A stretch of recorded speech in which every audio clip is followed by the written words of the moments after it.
നിമിത്തമെന്ന ആ വേഷം മാറ്റിവെച്ചിട്ട് ഒരു മനുഷ്യ വേഷം എടുത്തുകൊണ്ട് എന്തിന് മനുഷ്യ വേഷം എടുത്തറിയാമോ? ഈ ദൈവമായി മനുഷ്യന്റെ അടുക്കലേക്ക് ഇറങ്ങി വരാൻ കഴിയില്ല. കാരണം ദൈവം ഈ സൂര്യനേക്കാൾ നമ്മെ തേജസ്സുള്ളവരും ചൂടേറിയവരുമാണ്. അഗ്നിയാണവൻ.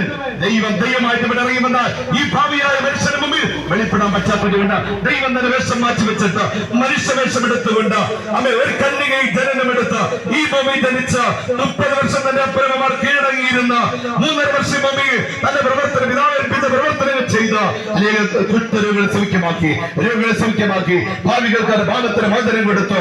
ആമേ. എന്നിട്ട് തന്റെ ഉദ്ദേശം നിവർത്തിച്ചു. താൻ പാപമില്ലാത്തവനെ ജനിച്ചു, പാപം ചെയ്യാത്തവനെ ജീവിച്ചു. എങ്കിലും അന്നത്തെ ഗവർണർ പീലാത്തോസ് ഒരു വിധി അവന് മരണവിധി കൽപ്പിച്ചു. ആ പീലാത്തോസ് മരണവിധി കൽപ്പിച്ചപ്പോൾ ഇങ്ങനെ കൽപ്പിച്ചു: ഞാൻ ഇവരിൽ ഒരു കുറ്റവും കാണുന്നില്ല. പ്രിയമുള്ളവരെ, ഒരു കോടതി നമുക്കറിയാം കുറ്റമില്ലാത്തവനെ മരണത്തിന് വിധിക്കൽ. പക്ഷേ യേശുക്രിസ്തു കുറ്റമില്ല എന്ന് പ്രഖ്യാപിച്ചിട്ട് പീലാത്തോസ് പ്രഖ്യാപിച്ചു: നിങ്ങൾ ഇവരെ കൊണ്ട് ക്രൂശിപ്പീൻ. എന്തിനാണെന്നറിയാമോ? ഭാവിയെ രക്ഷിക്കാൻ കഴിയത്തില്ല. ഭാവമില്ലാത്തവന് മാത്രമേ ഭാവിയായ മനുഷ്യനെ രക്ഷിക്കാൻ കഴിയൂ എന്നുള്ളതുകൊണ്ട് പീലാത്തോസ് പ്രഖ്യാപിച്ചുവൻ ഭാവമില്ലാത്തവൻ. വൈശാചിക ശക്തികൾ പ്രഖ്യാപിച്ചുവൻ ഭാവമില്ലാത്തവൻ. അവിടെ പ്രഖ്യാപിച്ചു ഇവൻ ഭാവമില്ലാത്തവൻ. പ്രിയമുള്ളവർ, എന്നെ കേൾക്കുന്ന എന്റെ സഹോദരങ്ങളെ, ഞാൻ വാക്കിവിടെ ചുരുക്കാൻ ആഗ്രഹിക്കുമ്പോൾ ഒരു നിമിഷം നിങ്ങൾ ശ്രദ്ധിക്കുക. നിങ്ങൾ ഒരുപക്ഷെ ഒരു ഭാവിയാണെന്ന് തോന്നൽ നിങ്ങൾക്കുണ്ടെങ്കിൽ, അല്ല മദ്യപാനം കൊണ്ട് നിങ്ങൾ തകർന്ന ഒരു വ്യക്തിയാണെന്ന് നിങ്ങൾക്ക് ഒരു തോന്നലുണ്ടെങ്കിൽ, അല്ല കടഭാരം കൊണ്ട് നിങ്ങൾ തകർന്ന ഒരു വ്യക്തിയാണ്, ഇനി നിങ്ങൾക്ക് നൂരാൻ യാതൊരു നിവൃത്തിയുമില്ല. നിങ്ങൾ ഇനി എത്ര അധ്വാനിച്ചാൽ, ജീവിതകാലം മുഴുവനും അധ്വാനിച്ചാലും ഈ കടബാധ്യതയിൽ നിന്ന് രക്ഷപ്പെടാൻ പറ്റില്ല ചിന്തിക്കുന്ന ഒരു വ്യക്തിയാണെങ്കിൽ, അല്ല ഒരു വീട് വെക്കാൻ യാതൊരു നിവൃത്തിയുമില്ല, എന്റെ ആയുസിൽ ഇനി ഒരു വീട് വെക്കാൻ എന്നെ കൊണ്ട് പറ്റില്ല, അല്ല എന്റെ കുഞ്ഞുങ്ങളെ കെട്ടിച്ചയക്കാൻ എന്റെ ജീവിതത്തിൽ പറ്റത്തില്ല, അതുകൊണ്ട് ഞാൻ ജീവിച്ചിട്ട് കാര്യമില്ല, എന്റെ ജീവിതം പരാജയപ്പെട്ട ജീവിതമാണ് എന്ന് നിങ്ങൾ ചിന്തിക്കുന്ന ഒരു വ്യക്തിയാണെങ്കിൽ, ആമേ, ഒരു നിമിഷം നിങ്ങൾ ശ്രദ്ധിക്കുക.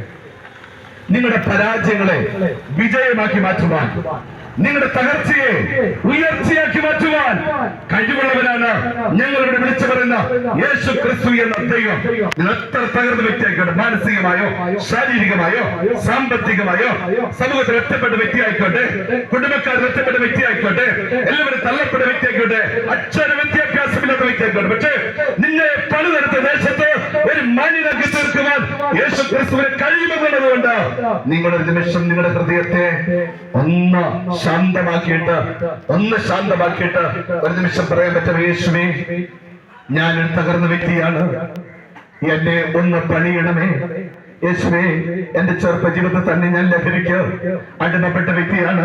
എന്റെ കൂട്ടുകാരനെ പ്രേരിപ്പിച്ചു, ഞാൻ തന്നെ രുചി നോക്കിയതാ, പക്ഷേ അതിൽ തന്നെ അടിമപ്പെടുത്തി എനിക്ക് അതിൽ നിന്ന് രക്ഷപ്പെടാൻ കഴിയുന്നില്ല. കർത്താവേ, ആകാൻ എന്നെ ഇതിൽ നിന്ന് രക്ഷിക്കണമേ.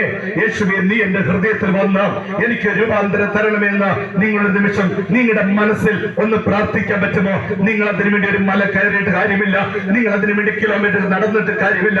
നിങ്ങൾ ആ റൂമിൽ ഇരിക്കുകയാണെങ്കിൽ, നിങ്ങൾ ആ വഴി നിൽക്കുകയാണ്, നിങ്ങൾ ആ ജോലി ചെയ്യുമ്പോഴാകട്ടെ നിങ്ങളുടെ മനസ്സിൽ തീരുമാനിക്കാൻ പറ്റുന്ന യേശുവേ, ഹൃദയത്തെ രൂപാന്തരപ്പെടുത്താൻ പറ്റുന്ന, മനുഷ്യരെ രൂപാന്തരപ്പെടുത്താൻ പറ്റുന്ന, ആമേ, നരഭോജികളെ നരസ്നേഹിയാക്കാൻ പറ്റുന്ന യേശുവേ, അങ്ങയ്ക്ക് എന്നെയും വിടുവിക്കാൻ കഴിയുമെന്ന് ഞാൻ വിശ്വസിക്കുന്നു. യേശുവേ, അങ്ങ് എന്റെ ഹൃദയത്തിലേക്ക് ഒന്ന് വന്ന് വാഴണമേ, എന്നെ യഥാർത്ഥ മനുഷ്യനാക്കി മാറ്റണമെന്ന് നിങ്ങൾക്കൊന്ന് പ്രാർത്ഥിക്കാൻ പറ്റുമെങ്കിൽ ഒരു 5 പൈസയുടെ ചെലവില്ലാതുണ്ടല്ലോ യേശുവിന്റെ സ്നേഹം നിങ്ങളുടെ ഹൃദയത്തിലേക്ക് കടന്നു വന്നിട്ട് നിങ്ങളെ രൂപാന്തരപ്പെടുത്തും, നിങ്ങളെ മനുഷ്യരാക്കി മാറ്റും, നിങ്ങളെ നല്ലൊരു ഭർത്താവാക്കി, നല്ലൊരു സഹോദരനാക്കി, നല്ലൊരു പിതാവാക്കി, ഈ സമൂഹത്തെ കൊള്ളാവുന്ന ഒരു വ്യക്തിയാക്കി, നല്ലൊരു ഭാര്യയാക്കി, നല്ലൊരു മാതാവാക്കി നിങ്ങളെ മാറ്റുമെന്നുള്ളതിൽ യാതൊരു സംശയമില്ല. ഈ നമ്മുടെ തകർന്നൊടിക്ക് തലമുറയെ നമുക്ക് ഒരുമിച്ച് ചേർന്ന് ഈ ലഹരിയിൽ നിന്ന് വിടുവിച്ച് മതിയാകുള്ളൂ. ഇല്ല എങ്കിൽ അടുത്തൊരു തലമുറ നമുക്ക് ലഭിക്കത്തില്ല. കാരണം ഇവിടെ എഞ്ചിനീയറാകാൻ നോക്കിയിരിക്കുന്ന, ഡോക്ടറാകാൻ നോക്കിയിരിക്കുന്ന, നേഴ്സാകാൻ നോക്കിയിരിക്കുന്ന നമ്മുടെ തലമുറകൾ കലാലയങ്ങൾ വെച്ച് തന്നെ അവർ ഈ ലഹരി മരുന്നിന് അടിമപ്പെട്ടുകൊണ്ടിരിക്കുമ്പോൾ അവരെ രക്ഷിക്കണമെങ്കിൽ ഈ സമൂഹം ഒറ്റക്കെട്ടായി നിന്നുകൊണ്ട്, ജാതിയോ മതമോ സമൂഹമോ നോക്കാതെ, ചർച്ച നോക്കാതെ, ഒറ്റക്കെട്ടായി നിന്നുകൊണ്ട് ദൈവത്തോട് പ്രാർത്ഥിക്കാൻ പറ്റുന്ന ദൈവമേ, ഞങ്ങളുടെ സമൂഹത്തെ രക്ഷിച്ചേ മതിയാകുള്ളൂ, ഞങ്ങളുടെ രാജ്യത്തെ രക്ഷിച്ചേ മതിയാകുള്ളൂ. അതിന് യേശുവേ, നീ എന്റെ ഹൃദയത്തിലേക്ക്, എന്റെ ഭവനത്തിലേക്ക് ഒന്ന് കടന്നു വരണമേ. എന്റെ തലമുറയെ രക്ഷിക്കുവാൻ, എന്റെ ഭർത്താവിനെ വിടുവിക്കുവാൻ, എന്റെ ഭാര്യയുടെ അകാരണമായി നടപ്പിൽ നിന്ന്, ഈ ദുർനടപ്പിൽ നിന്ന് വിടുവിക്കുവാൻ, എന്റെ കുടുംബം സന്തോഷം അനുഭവിക്കുവാൻ, നാളുകളായി കർത്താവേ എന്റെ കുടുംബത്തെ സമാധാനം അനുഭവിച്ചിട്ട് അങ്ങ് എന്റെ കുടുംബത്തെ